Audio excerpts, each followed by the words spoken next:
叶晨忽然起身离开，让史蒂夫心里对这帮人很是恼火。这帮人还真是敬酒不吃吃罚酒，连叶晨的面子都不给，真他妈不知道死字是怎么写的。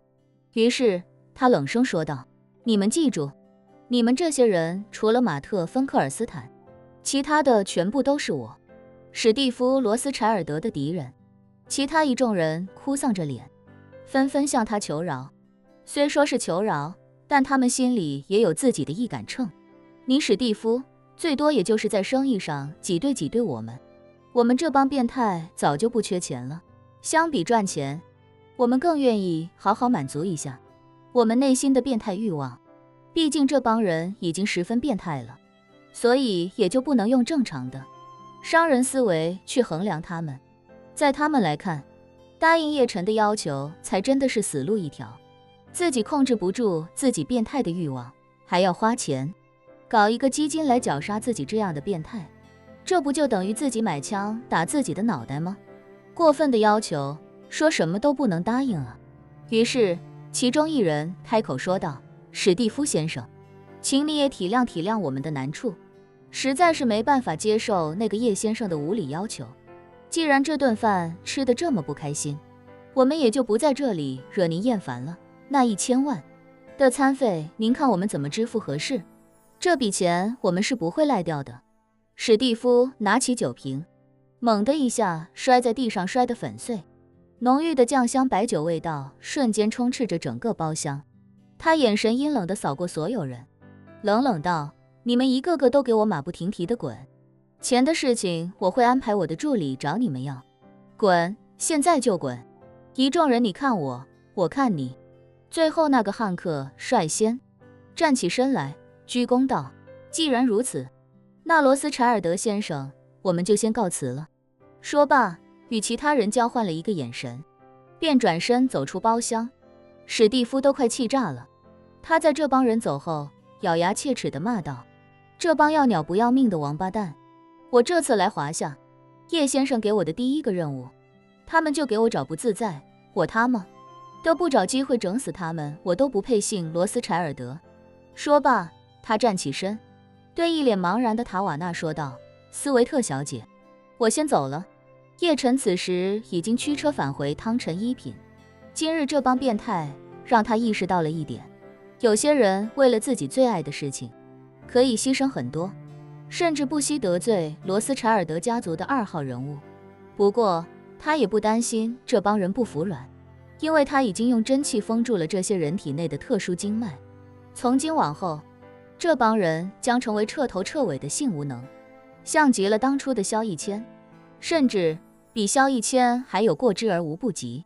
因为叶晨对灵气的掌控更强了，经脉封住之后，就算他们是同性恋，要完全感觉不到任何快感。换句话说，他们的身体已经不再具备任何体验欢愉的可能。而这帮变态这次来金陵，可没打算要禁欲。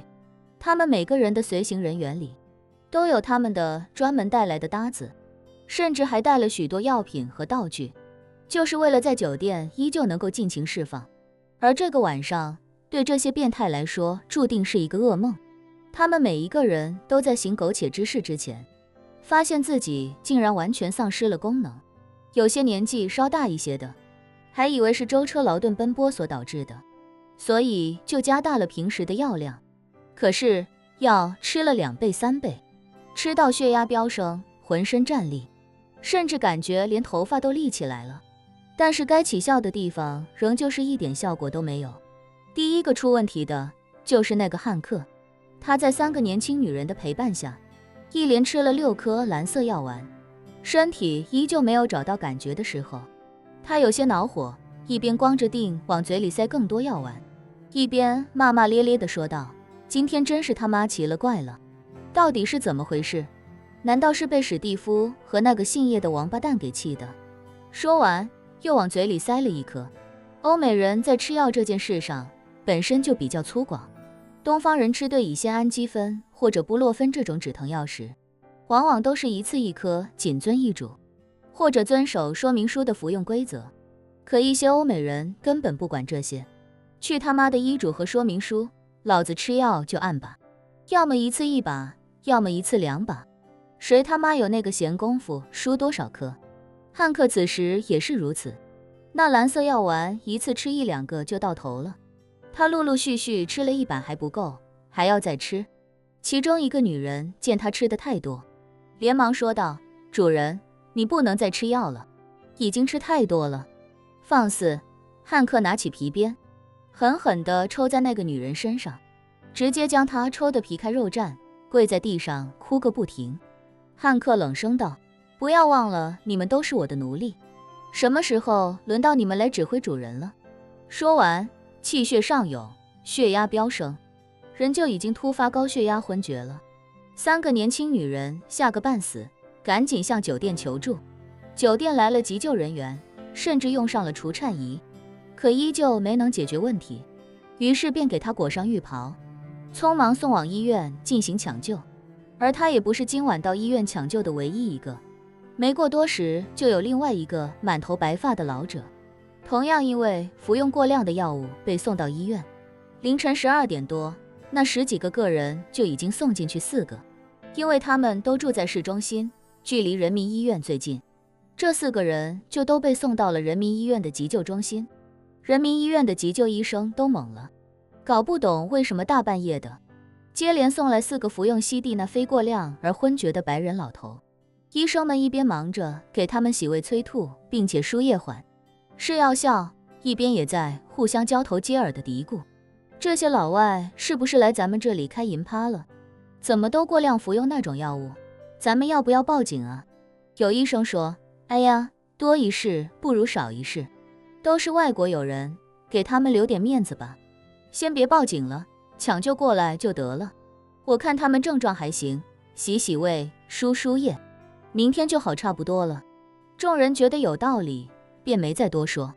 结果没想到，这时候外面冲进来一个护士，紧张地说：不好了，外面又送来一个，据说也是那方面药物服用过量晕倒了，才40多岁，心脏都停跳了。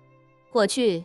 急救科的主任立刻说道：赶紧先救心脏停跳的，张医生，你立刻打110报警，这性质可有点太恶劣了。